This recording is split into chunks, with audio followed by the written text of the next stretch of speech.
All right, ladies and gentlemen, it's time for a little quickfire AEW Dynamite review. And I'm not alone this time. I am Aeron, and joining me to discuss Dynamite as it goes is Kyle Wilkinson. Welcome, Mr. Wilkinson. It's a pleasure. I haven't watched some live wrestling in a while, and I'm like, you know what? It's due time to get some good fucking shit in. Dynamite! That's such good shit.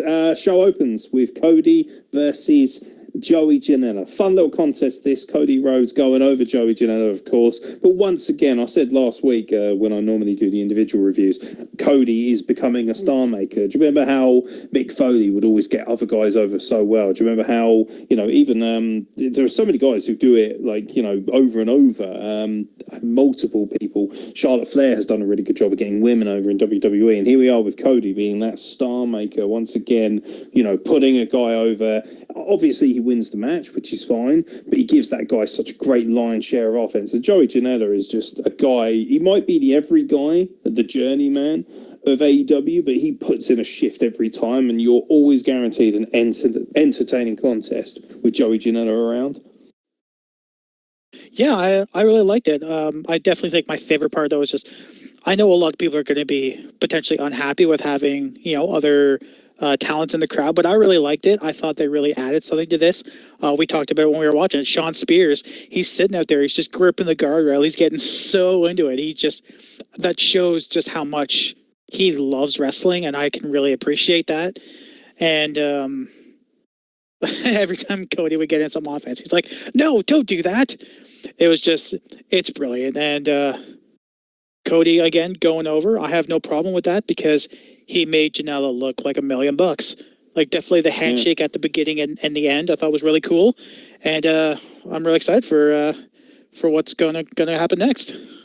Yeah, it's got that Ring of Honor vibe, that kind of respect between the two guys, but no question, a great match. I just love what Cody does. A lot of the WWE apologists are shitting on the fan. He's fucking putting himself in a strong position. Even Steve, to be fair, when we started covering AEW for the podcast, even he said that he would like to see Cody step away from it a little bit. And ever since that match with Jericho, he's done that. He's still a megastar. He's still relevant. However, he's also keeping himself away from a lot of the main event players and the main event stars. So, it's more power to him, to be fair. So, moving on to the AEW Women's Division. Nyla Rose destroyed poor little Kenzie Page. She's so lovely. It's not fair. Nyla Rose coming out and impressing. Good to see the Women's Champion back, actually. Haven't had a Women's Champion on this product for a while. Runs over Kenzie Page, makes it very clear that she is here, and she is here to dominate, and also tells Tony Schiavone to shut his whore mouth and get back on comms, which I really appreciate. So, congratulations, Nyla Rose. A winner is you. Not much to say about the squash, but obviously a lot of the women were also at ringside. Your favorite, Hikaru Shida. So this is basically your opportunity for the next 60 seconds to tell everyone why you spooge over Hikaru Shida, Kyle. I mean, that's something I prefer that we keep in private. However, I will say she's an... Your Twitter ain't keeping it private. Jesus. True. She's an incredibly talented worker. I think her and Nyla will have one hell of a match because, she is like 7-1 or something. She is the top contender right now. I think they'll tear the absolute house down. But I want to go back on to Nyla Rose for a second because I said this while we were watching it. I think that Nyla Rose is everything Nia Jax wishes she could be. Nyla Rose is dominant. I think she's a pretty decent worker. She's a great promo. Like, the intensity she provides is always really fucking, like, she just has this presence about her. And Nia Jax doesn't, so maybe she could learn a thing or two. Shots fired at Nia there, which is fair, actually, to be honest.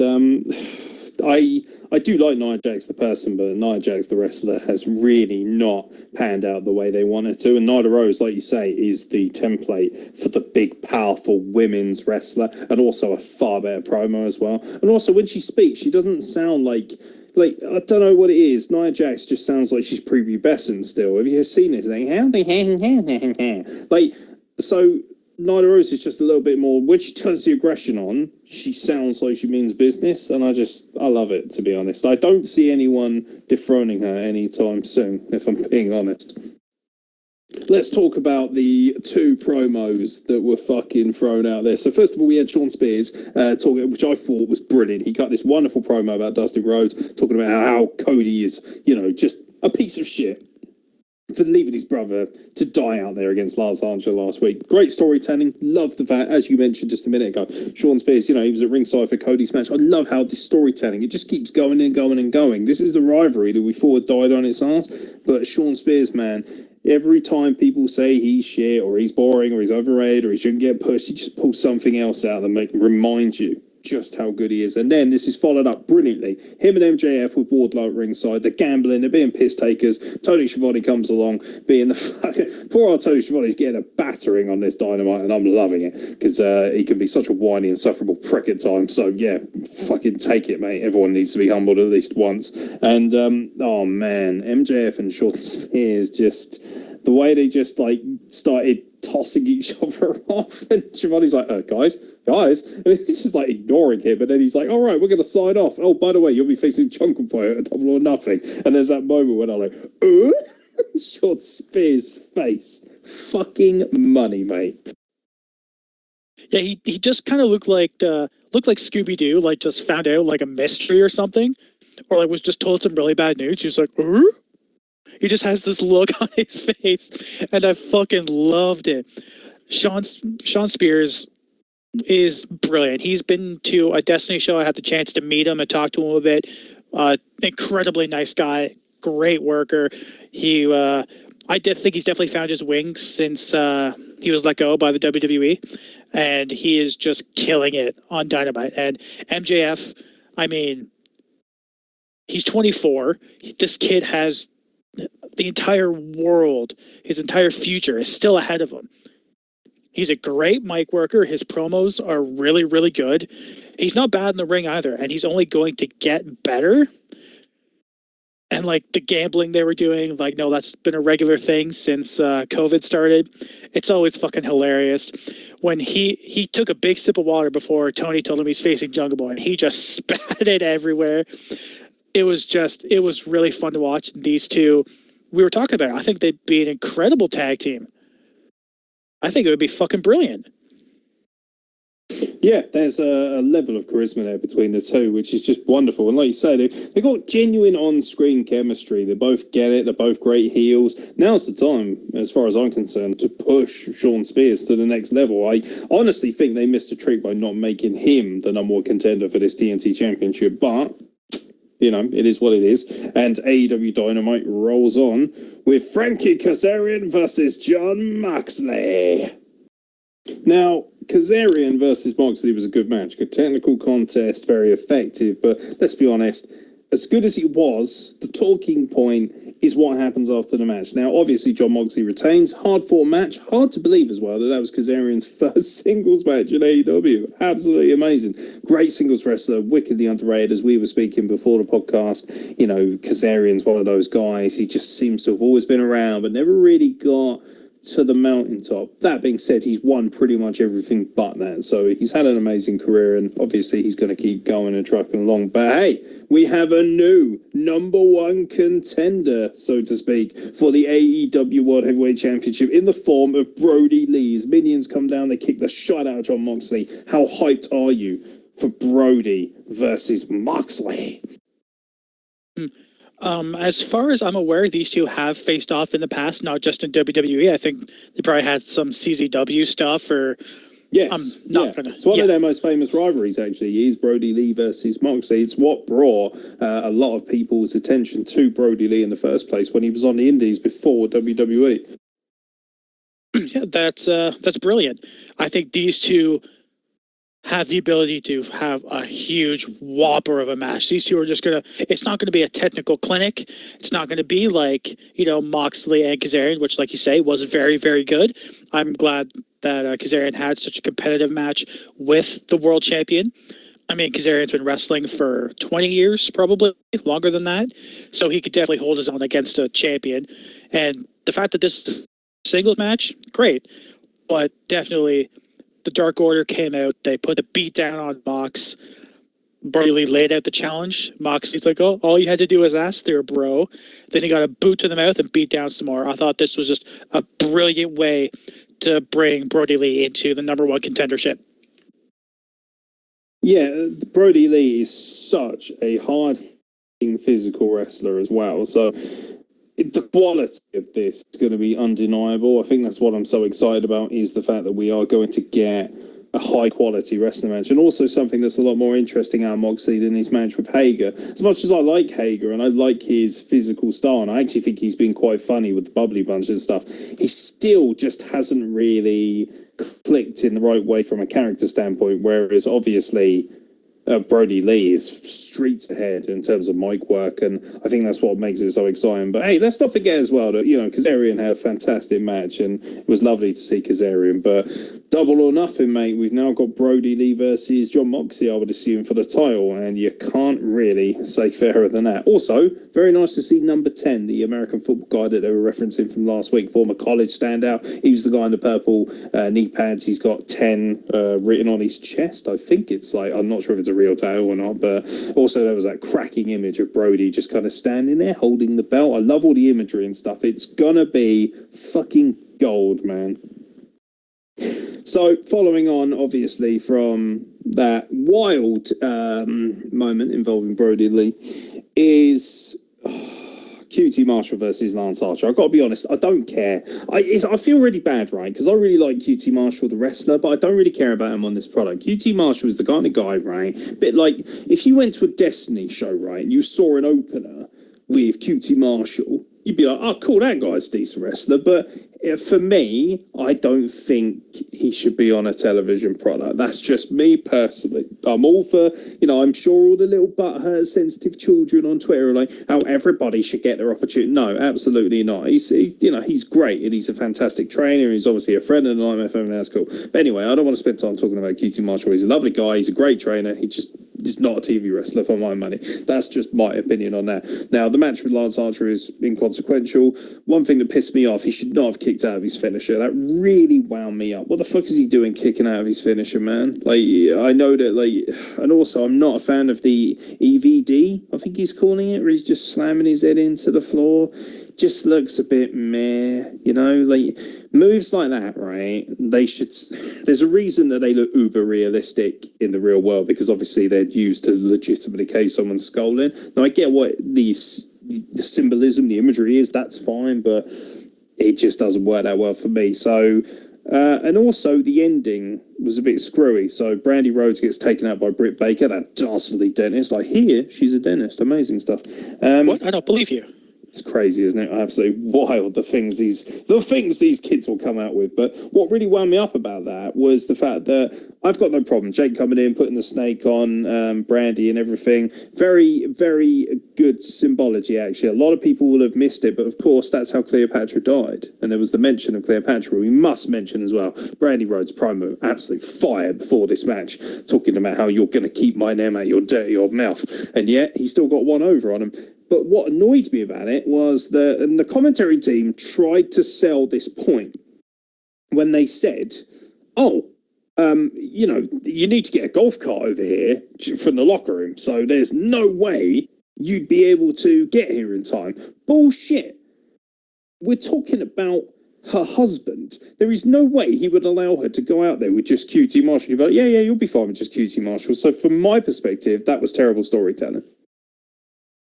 Yeah, I wasn't a fan of that. I mean, even if you say that you need a golf cart, just show Cody fucking sprinting like down the ramp as if, you know, he thought maybe I should come and be here because Lance Archer and Jake Roberts is an old snake. So he should have been there. It doesn't make a lot of sense. We don't need any physicality between Archer and Cody just yet, but he still should have been there. I don't know. Brandy throwing Britt Baker's shoe. Funny, I guess.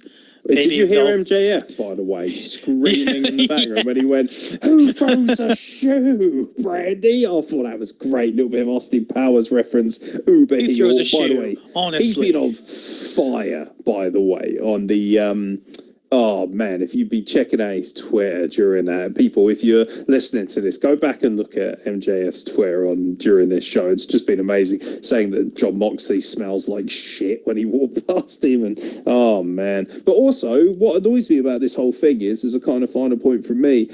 Shawn Spears was out there saying, oh fuck this guy. This guy didn't give a shit about his brother, and he's kind of being proven right because this guy wasn't there to help protect his wife. Cody's not a good guy, confirmed. Mate, so the main event of AEW Dynamite, oh my god, street fight, the Sex Guards, Chris Jericho and Sammy Guevara versus Kenny Omega and the in-ring AEW debut of Matt Hardy. What a fucking ride. I don't know where to start, but this is legitimately one of my favorite main events ever. I love this match. This is fucking great. This is why I love AEW. This is why I want to watch it, and I like it as an alternative and a genuine, viable alternative to WWE because of matches like this. The nonsense involved, Matt Hardy starts as Damascus, then comes back as normal Matt Hardy, then comes back as Damascus again when they're in a concourse. The wrestlers are fucking live tweeting. They're fucking live video recording it on Instagram. Fucking money. Money. Yeah, I mean, I can't agree more. I'll be straight up with you guys. I haven't watched a lot of wrestling lately because the crowd really, kind of sells it for me. So this is the first live show I've watched in a long time. And having just the wrestlers out there makes it fantastic. And when we were watching it, I got a notification. It's like, oh, Britt Baker started a video on Instagram. Now I don't get notifications like a creeper. It's just Instagram tells you when people do video. I'm like, oh, cool. What is it? And it's just her live streaming Jericho and Omega beating the shit out of each other. That's the coolest thing ever. You couldn't get away with that with a crowd, like a full stadium. I think that's so cool. And Matt Hardy having 2 wardrobe changes and character changes and driving around a cart of golf. Oh, this was an incredible main event. Holy shit, dude. It's a fucking image of him. The golf cart, Matt Hardy looking like some psychotic serial killer, and he's in the driver's seat. Sammy Guevara's trying to run away, and then gets basically decapitated by the golf cart. It's one of the most savage hits I've ever seen. He doesn't even try and fucking get out of the way. Guevara's like, I'm gonna take this like a fucking man. It's fucking money, mate. I could not get over how good that spot was. I loved it. All the shenanigans. It was a great match, but when it went down into the concourse and the wrestlers followed, that's when it became fucking 5-star material, mate. It was carny, it was stupid. Do you know what this reminded me of? Decay versus the Hardys in the Great War, when they were pissing about in the impact zone and telekinetic pumpkins and crazy shit and random hillbillies turning up in trucks. This was fucking gold, absolute gold. Entrance, Pineapple Pete getting his digs in on Jericho and triggering Jericho was great, and then Sammy Guevara showing the flashcards. This was literally for non-stop 25 minutes of pure gold entertainment. This is the kind of stuff that will keep me coming back to this show every week. This is why I'm up at 3 a.m. recording reviews, because this is so much fun. It was happy, it was funny, it was entertaining, it was violent, it was everything you wanted, and we even got to see a little bit of the Corona. This was, for my money, which is something you say a lot, not picking it up, good for me, one of the best street fights I think I've ever seen, ever? It had everything. I mean, you got the view of them fucking outside the Jaguars stadium, probably where the football players run in, when the game starts. You saw that. And after, spoilers, if you haven't seen it, after the Inner Circle win, they stand there at the entranceway, and on the big monitor or the big screen or whatever in the back just says the Inner Circle while the guys are posing down. So perspective wise, it just looks so fucking incredible. Like you say, I guess it's it's pretty cool when the owner of your company also owns an amazing football stadium that you can do shit like that in. Can you imagine this happening in WWE? I can't. Like, don't get me wrong, WWE has done some great stuff lately. I'm not going to stop ragging on WWE because I'm not all about that, but you're not going to get this. Like, WWE, can you imagine, like, the WWE guys chasing around AJ Styles in the Boneyard trying to record him on Instagram Live? It's just not happening. Like, this, only in AEW can you get this, and this is the creative genius. This is what happens when you let wrestlers have their own creative control, but they're also kind of, you know, restrained a little bit. They don't have that ridiculous Vince Russo mentality. They just go hell for leather with their ideas and they believe in their ideas. This was great. This is what happens when you give them creative control of their match as well, because you can guarantee that if you went out to Vince McMahon and called half of these spots, he'd be like, absolutely fucking nuts. Like, he just wouldn't have bought half of this stuff. But these guys, Tony Khan is very happy to step aside, you know, and the people involved and just say, look, you guys know what you're doing. I trust you to deliver a good product. And that's what they're doing. And I think that's what's so cool about it, is that not only is it an amazing main event, but it's a main event where you can clearly tell that four guys are having the time of their life, pissing about with golf carts and bins, ice buckets, and everything in between, while the wrestlers are having a good time. And it's all being done to entertain us, the fans. This was absolute gold. I've never been happier to say I love watching Dynamite. I've never been happier to say I'm an All Elite Wrestling fan. This was fucking cool. This was one of my favorite shows that I've watched, I think, for sure. Like I said before, I haven't watched a lot of Dynamite since the whole Corona thing and the no crowd, but to be fair, I haven't watched any wrestling at all. And I'm like, you know what? This Dynamite show looks stacked. Me and the boss are going to watch it together, have a good fucking time. And I echo that sentiment. I've never been so happy to be a fan of All Elite Wrestling right now. This was such a fun show, top to bottom, and just that cherry on top, that main event where these four guys just, it looked like they were having fun. I mean, I'm sure Jericho and Matt Hardy, they've been friends for probably 25 years. So the fact that they get to come together in this company at this time with this amount of creative freedom and control to do what they want, that's why these two will remain relevant in the wrestling landscape for years to come, because no one has ever adapted their style, their character, everything like Chris Jericho and Matt Hardy. These two, I think, will go down in history as two of the most innovative performers, character workers. Just, they're both amazing men with amazing minds about the wrestling business. And I don't think Matt especially gets the credit he deserves for being so good. You'd have to be inhuman or a stone not to have felt something fun for this. It was just fun. That's how fun is done, and that's how fun is done right. It was great. I loved it. Absolutely loved it. And like you say, getting to watch it with your best mates, getting to chill out like we have and watch things like this and in review. And that's what makes wrestling fucking awesome. You know, not this horseshit mentality of, you know, stifling people or telling the people what they want. No, just giving the people what they want. That's all AEW is about, and that's why I'm loving it. It was a great product and it was a great show overall.